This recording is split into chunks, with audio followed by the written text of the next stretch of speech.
Halo, selamat datang kembali di channel ini bersama saya di Jaya Inspirasi.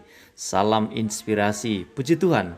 Kalau hari ini Tuhan berikan kita kesempatan untuk mengambil bagian, berbagi kebenaran firman Tuhan kepada orang lain, dengan teman-teman membagikan video ini di media sosial teman-teman sekalian, di Facebook, di WA Group, atau di media sosial lainnya, itu sama artinya teman-teman sekalian telah mengambil bagian di dalam pemberitaan kabar baik dan sukacita, kebaikan Tuhan dan kemurahan Tuhan atas kehidupan umatnya. Oke, kali ini kita akan membahas pribadi yang kontroversi. Siapakah dia? Yaitu Pastor Andi Simon. Wah, kalau kita berbicara mengenai Pastor Andi Simon, tentu ada orang yang tidak suka, tapi ada juga orang yang suka. Tapi terlepas dari semuanya itu, saya mendapatkan sesuatu hal yang sangat luar biasa dari video yang sebentar kita akan lihat bersama-sama, yaitu kegiatan pelayanan yang dilakukan oleh Pastor Andi Simon ya. Bagaimana pribadi yang bersangkutan sangat toleransi terhadap umat beragama yang berbeda dengan yang bersangkutan ya.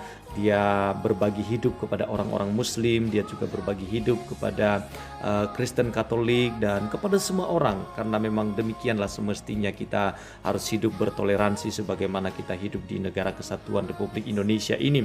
Berbagi hidup, memberkati mereka, orang-orang yang tidak hanya sama dengan keyakinan dan kepercayaan dengan kita, tetapi di luar dari keyakinan kita pun mereka-mereka yang berbeda dengan kita harus berbagi hidup kepada mereka, memberkati mereka, ya, menolong mereka dan mengarahkan mereka.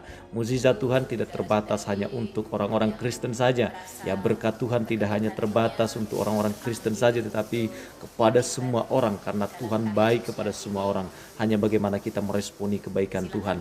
Ya, suatu keteladanan yang sangat luar biasa kita temukan di dalam diri Pastor Andi Simon ya. Dia begitu mengasihi orang-orang yang belum mengenal Tuhan, bahkan semua orang. Dia membagikan hidupnya dan membawa kasih Tuhan, damai sejahtera dan sukacita dimanapun ya beliau berada. Dan itu merupakan sebuah teladan yang perlu kita tiru di dalam kehidupan kita ya.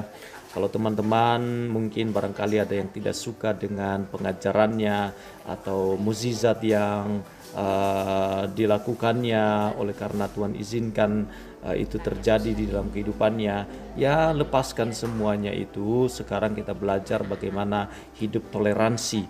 Jangan pikirkan perbedaan doktrin, perbedaan pengajaran dan lain sebagainya, tapi bagaimana kita bisa hidup bersama di negara kesatuan Republik Indonesia ini dan memberikan dampak yang baik, dampak yang positif, walaupun keyakinan, kepercayaan atau itu doktrin kita berbeda dengan orang lain, tetapi yang paling penting adalah bagaimana kita bisa memberikan dampak positif di lingkungan masyarakat, di tempat di mana Tuhan tempatkan kita. Baik, mari kita saksikan video berikut ini.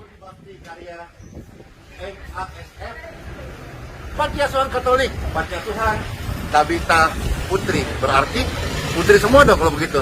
Dan ada putra. Dan bagaimana damai sejahteranya, bagaimana senangnya, bagaimana sukacitanya, bagaimana bahagianya kita menjadi berkat, menjadi terang. Ikuti video ini terus. Mari. Irene. Betul, Bapak Andi. Saya lihat Bapak Andi yang lagi YouTube aja. Gitu. Suster Irene ini. Saat penyembuhan, banyak uang gitu kan. Wih. Iya, saya sempat lihat. Ya, jadi Suster Irene ini Sekarang baru bisa bertatamu. Woi, makasih. Katanya tadi cerita Suster Irene sudah pernah ketemu lewat YouTube. Nah, ini masuk YouTube loh ini. Ayo, coba Suster sapa dulu seluruh saudara kita Katolik atau saudara-saudara seiman atau semua. Sapa ini pemirsa. Ayo silakan. Selamat pagi para Bapak Ibu, saudara-saudariku yang terkasih. Sungguh luar biasa pagi ini kami dapat kunjungan dari Bapak Pendeta Andi. Kami sungguh sangat bersyukur atas kunjungan ini. Ini merupakan anugerah Tuhan bagi kami. Terima kasih atas segala berkat yang dibagikan dengan anak kami di sini. Luar biasa. Terima kasih. Ya, ini Suster. Kita minta dulu, coba waktu singkat 1-2 menit bagikan pesan-pesan perdamaian karena ini nontonnya seluruh dunia. Ya, sungguh luar biasa. Kita sangat merindukan, sangat mengharapkan kepada Tuhan atas situasi yang sungguh sangat memprihatinkan ini. Dan terutama kita selalu berharap membawa dalam doa setiap hari kami para suster untuk perdamaian dunia. Amin. Dan Bapak Paus sendiri sudah memberi contoh kepada kami berkunjung di Irak ya. Itu dan disambut dengan sangat luar biasa. Ini sungguh merupakan perwujudan kita mau berdamai. Itu. Yeay.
Apa yang tak pernah dilihat mata.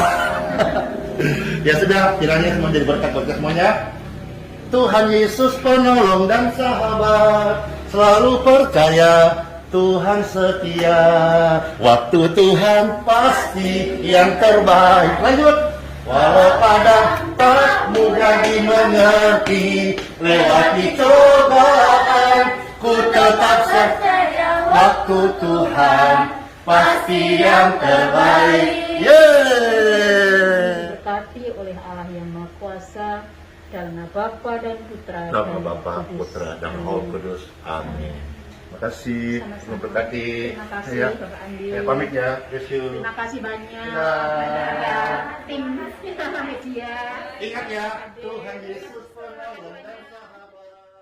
Oke, saya mengucapkan terima kasih banyak buat Pastor Andi Simon yang telah memberikan keteladanan yang baik bagaimana kita hidup bertoleransi, berbagi, dan menunjukkan sikap hidup yang benar dan buah-buah dari kehidupan kita sebagai orang yang percaya kepada Tuhan Yesus. Karena di dalam Matius 7 ayat 20, jadi dari buahnya lah kamu akan mengenal mereka. Ayat itu disampaikan oleh Tuhan Yesus pada waktu ia memberikan pengajaran kepada murid-muridnya tentang adanya nabi-nabi palsu yang datang menyamar seperti domba, padahal mereka adalah serigala yang buas. Yesus mau agar muridnya tidak tertipu oleh mereka. Pengajaran tersebut dilanjutkan dengan sebuah analogi, yaitu analogi mengenai pohon dan buah-buahannya. Ia berkata bahwa setiap pohon yang baik menghasilkan buah yang baik, sedangkan pohon yang tidak baik menghasilkan buah yang tidak baik juga, di dalam Matius 7 ayat 17. Adanya berbagai pengajaran dan dalam kekristenan seringkali memang menimbulkan kebingungan di antara umat Tuhan. Pengajaran-pengajaran yang berbeda tersebut pada umumnya timbul karena adanya doktrin atau dasar pemahaman yang berbeda. Apakah pengajaran itu sesat atau tidaknya harus dikaji secara teliti dengan membandingkannya kepada isi Alkitab yang memiliki ketidakbersalahan dan otoritas yang benar bagi iman Kristen untuk kita semua. Jadi yaitu tolak ukurnya kembali kepada Alkitab. Kalau kita membaca perikop Matius 7 ayat 15 sampai 23 ini, kita akan menemukan di sana bahwa Yesus selanjutnya memberitahukan kepada murid-muridnya tentang adanya orang-orang yang kelihatannya telah memiliki karunia-karunia rohani yang luar biasa. Mereka berseru-seru kepada Tuhan dan mengatakan tentang apa yang telah mereka capai dan miliki dalam kerohanian mereka. Bagaimana mereka mengajar dan mempengaruhi banyak orang, dan bagaimana mereka bernubuat, mengusir setan dan melakukan mukjizat demi nama Tuhan. Namun sangat disayangkan dan sangat menyedihkan karena Yesus sendiri mengakui semua itu tidak diterima oleh Tuhan Yesus karena Tuhan katakan aku tidak mengenal kamu. Lalu dia katakan kalau kita mau mendeteksi orang itu apakah dia adalah orang yang benar, apakah dia adalah orang yang dipakai oleh Tuhan, Tuhan di pihaknya, yaitu dengan buahnya. Bagaimana dia berbagi hidup kepada orang lain. Ya, buah-buah itulah yang menunjukkan apakah dia benar. Kalau dia dipakai oleh Tuhan untuk melakukan mukjizat, lihat dari buah-buahnya, bagaimana kehidupannya, bagaimana kasih, sukacita, damai sejahtera yang dimilikinya, seperti yang dicatat di dalam Galatia ya, bahwa kita harus menghadirkan buah-buah roh dalam kehidupan kita ya. Ada kasih, sukacita, damai sejahtera, kesabaran, kemurahan, kebaikan, kesetiaan, kelemah lembutan, dan penguasaan diri. Ini yang harus ada di dalam diri orang-orang Kristen. Jadi tolak ukur apakah orang itu sesat ataupun tidak, lihat dari buahnya. Bagaimana kasih, sukacitanya, bagaimana damai sejahtera, bagaimana hidupnya berdampak bagi orang lain.